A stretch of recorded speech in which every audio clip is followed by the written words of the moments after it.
수학 수능에서 가장 큰 문제는 심화수학, 즉 미적분투와 기하가 제외되었다는 사실입니다. 각 대학들이 권장 과목을 지정을 해놓고 있는데 어떤 학교는 미적분투와 기하를 모두 선택해야 하는 학교도 있고 어떤 학교는 미적분2를 지정하는 학교도 있습니다.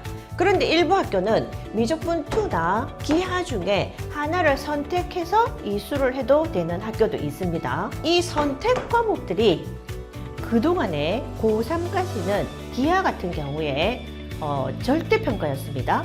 하지만 우리 학생들은 이 선택 과목이 모두 다 상대평가입니다. 그래서 최상위권을 노리는 학생들은 미적분2와 기하를 어떤 과목보다 더 잘 준비를 해야 될 것 같습니다. 그러니까 고등학교 1학년 4월 달에 보는 첫 중간고사부터 대입에 반영됩니다.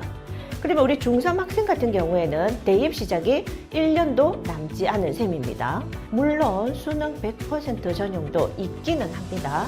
하지만 대폭 축소가 됐다는 거죠. 그래서 결국은 내신이 중요합니다. 그런데 결국은 수학은 내신을 챙겨야 되는데 그러면 몇 학년 내신이 문제인지 이 부분을 한번 보겠습니다. 드디어 2028학년 대입 전형이 발표되었습니다. 아마 여러 채널을 통해서 각 대학별 발표 내용은 많이 듣고 계실 건데 저는 오늘 우리 학생들이 지금 상황에 수학 공부는 어떻게 하고 있어야 될지 초점을 맞춰서 정리해 보겠습니다.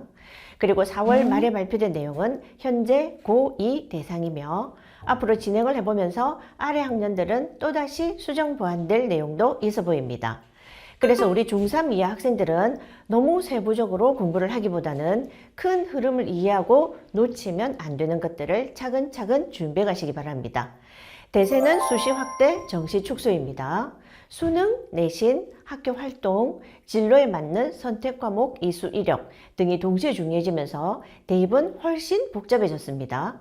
수학은 내신도 챙겨야 하고 수능도 준비해야 하는데 이공계 3위권 학생은 미적분2와 기하도 공부해야 합니다. 수능과 내신의 변화를 보면서 조금 더 상세히 정리해 보겠습니다. 먼저 수능과 내신의 변화부터 보겠습니다.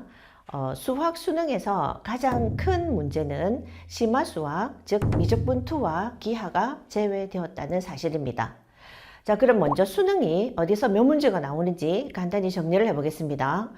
수학은 공통수학 1, 2 고등학교 1학년 과정에서는 출제가 되지 않습니다. 그러면 대수하고 미적분 확률과 통계에서 30문제를 100분 동안 푸는 거고 이건 여전히 9개 등급으로 구분합니다. 수능은 여전히 9등급이고 내신만 9등급에서 5등급으로 변화가 된 상황입니다. 자, 먼저 수능을 보면 우리 지금 이제 고3 학생들은 수능에 확률과 통계나 미적분2나 기하 중에서 한 과목을 선택합니다. 그런데 우리 고2 이하의 학생부터는 이런 미적분2와 기하가 사라지다 보니까 정작 이공계 대학에서 가장 필요한 과목이 수능에서 없어진 거죠. 그러다 보니까 어떤 변화가 생기냐면 정시보다는 수시가 지금 확대되고 있습니다. 무려 80.8%까지 수시로 선발을 한다고 발표가 된 상황입니다. 그리고 정시에서는 이 세 과목을 수능을 보다 보니까 수능 점수만 보는 게 아니고 정시에서도 내신을 반영하는 거죠. 내신만 반영하는 게 아니고 여러 대학은 학생부 내용을 상세하게 들여다보는 경우도 있습니다. 특히 수학은 각 대학들이 권장 과목을 지정을 해놓고 있는데 어떤 학교는 미적분2와 기하를 모두 선택해야 하는 학교도 있고 어떤 학교는 미적분2를 지정하는 학교도 있습니다.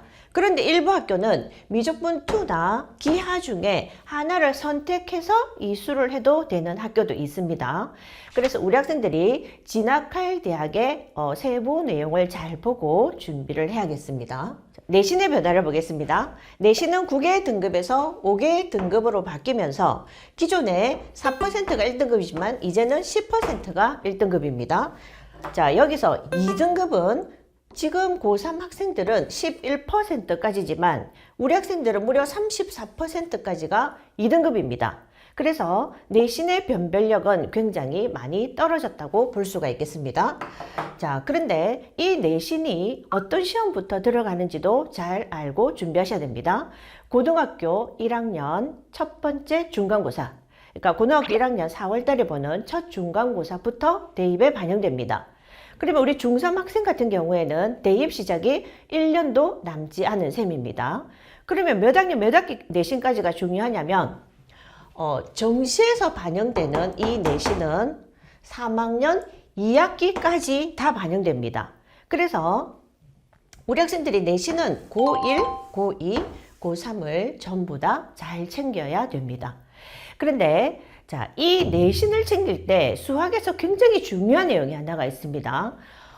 이 선택 과목들이 그동안에 고3까지는 기하 같은 경우에 절대평가였습니다. 하지만 우리 학생들은 이 선택 과목이 모두 다 상대평가입니다. 그래서 내신을 잘 챙길 경우에 수학에서는 그러면 어디서 판가름이 날 걸로 예상이 되냐면 미적분투하고 기하에서 상위권의 학생들은 변별이 되지 않을까 싶습니다. 그래서 최상위권을 노리는 학생들은 미적분투와 기하를 어떤 과목보다 더 잘 준비를 해야 될 것 같습니다.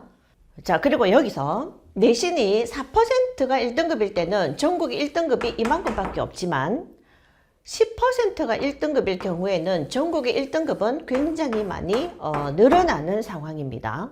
그래서 내신의 변별력이 약해지다 보니까 여전히 수능 최저 등급은 중요하게 유지되는 학교가 많습니다. 그래서 내신도 챙겨야 되지만 수능도 동시에 챙기고 있어야 됩니다. 예를 들어서 연세대 같은 경우에는 논술 전형에 수능 최저를 다시 신설했습니다. 그리고 수시에서도 내신 교과 점수만 반영하는 게 아니고 각종 서류 내용을 같이 봅니다. 그래서 우리 학생들은 학교 생활을 굉장히 충실히 챙겨야 되는 상황입니다. 그리고 면접이 좀 더 중요해지고 있고 논술도 잘 챙겨야 되고 자, 출결까지 보는 대학도 생긴 상황입니다. 그래서 우리 학생들이 보면은 예전에는 정시는 수능으로 갔지만 지금은 정시에서 수능만 보는 게 아니고 내신도 일부 반영을 하죠. 물론 수능 100% 전형도 있기는 합니다. 하지만 대폭 축소가 됐다는 거죠. 그래서 결국은 내신이 중요합니다. 그리고 내신은 변별력이 떨어지다 보니까 내신 점수만으로 가기에는 한계가 생겼습니다. 그러다 보니까 여러 가지 학교 생활을 같이 들여다본다는 거, 이 점도 지금부터 잘 준비해 가시기 바랍니다. 그런데 결국은 수학은 내신을 챙겨야 되는데 그러면 몇 학년 내신이 문제인지 이 부분을 한번 보겠습니다. 자, 우리 중학교 때 수학을 잘하는 학생들이 안심하는 경우가 많습니다. 그런데 중학교 때 수학을 너무 잘하지만 고등학교 2학년이 돼서는 힘들어지는 학생이 매우 많습니다. 그런데 지금 점점 고등학교 내신은 중요해지고 있는 상황입니다. 자, 그렇다면 나중에 고등학교 2학년이 됐을 때 어떤 일이 기다리고 있는지 간단히 정리를 해보겠습니다. 자, 우선 중학교는 고등학교에 비해서 수학이 그렇게 많이 어렵지 않습니다. 대부분의 학교는 평균이 70점 전후반에 맞춰서 출제가 됩니다. 하지만 고등학교는 내신을 변별해야 되다 보니까 심화 문제가 좀 더 많이 섞여서 출제됩니다. 하지만 내용 자체도 굉장히 어려워집니다. 자, 그래서 중학교에 비해서 고1이 어렵지만 고2부터는 수능 시험 범위에 해당이 되고, 자, 특히나 대수 파트는 대부분의 학생들이 굉장히 어려워합니다. 그래서 우리 지금 중학생들이 뭘 하고 있어야 되냐? 넘치는 심화를 하고 계시기 바랍니다. 우리 학교 내신 만점만 목표로 하다가는 나중에 학년이 올라갈수록 점점 힘들어질 수도 있습니다. 그리고 수능에서 경쟁에서 밀릴 수도 있는 거죠. 자, 그리고 학년이 올라갈수록 점점 어려워지다 보니까 풀어야 되는 책은 당연히 더 많아집니다. 자, 그래서 중학교는 교재를 잘 고르면 한두 권 풀어도 되겠지만 고등학교 1학년이 되면 풀어야 되는 책은 굉장히 많이 늘어납니다. 그런데 고등학교 2학년부터는 학교 시험이 수능 시험 범위이기 때문에 학교 시험에 수능 기출에서도 출제가 되는 거죠. 그리고 수능 준비도 같이 해야 됩니다. 그러다 보니까 이제 이때부터는 내신도 대비해야 되고 수능도 대비해야 되고, 그래서 교재가 수능 기출문제나 EBS 교재까지 추가가 된다. 된다고 볼 수 있습니다. 그래서 풀어야 되는 책은 점점 더 많아집니다. 하지만 이 고등학교 2학년 때 그 많은 책을 한꺼번에 풀 수는 없는 거잖아요. 그래서 그때 해야 되는 교재 중에 일부는 미리 해놓는 학생이 유리할 수밖에 없겠습니다. 자, 그리고 진도를 보겠습니다. 제가 항상 강조하고 있는 게 고등학교 1학년 때는 대부분 학교가 한 과목을 합니다. 일주일에 수학이 4시간 정도 들었습니다. 하지만 고등학교 2학년부터는 두 과목을 대부분 동시에 합니다. 어떤 학교는 고등학교 2학년 때 대수하고 확률 통계를 하고 어떤 학교는 대수하고 미적분 원을 동시에 하기도 합니다. 자, 그러면 대수하고 미적분 원을 한 학교는 고등학교 2학년 2학기가 되면 미적분 2와 확률과 통계를 같이 하는 거죠. 자, 그렇다면 2학년 1년 동안에 무려 4과목을 한다는 뜻입니다. 자, 미리 준비하지 않은 학생들이 굉장히 감당하기가 힘들어지는 순간이 될 수가 있겠습니다. 그래서 고등학교 2학년은 고등학교 1학년에 비해서 진도가 빨라진다는 것도 미리 알고 준비하셔야 됩니다.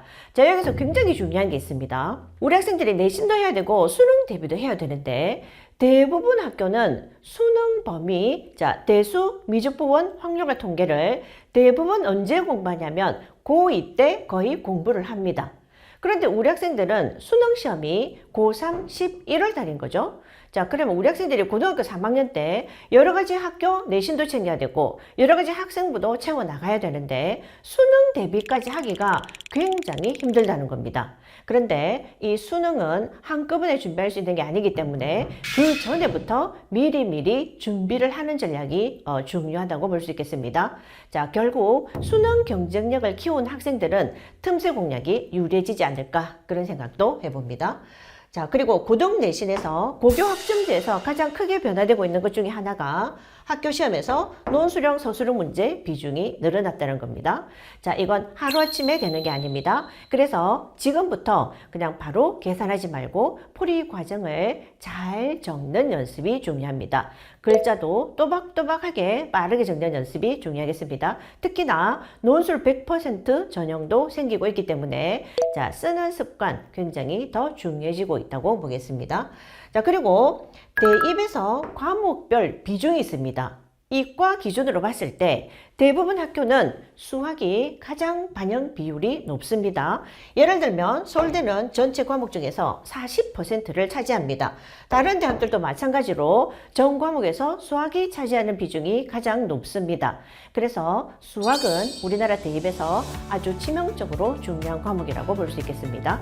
자, 그래서 고등학교 가면은 내신도 해야 되고 학생부도 챙겨가야 되고 수능 준비까지 해야 됩니다. 그러다 보니까 고등학교 가서 수학을 중학교 때만큼 할 수 있는 시간을 찾기는 좀 힘듭니다. 그래서 우리 학생들이 지금부터 고등학교 가기 직전까지 수학 전략을 꼼꼼하게 잘 챙기시기 바랍니다.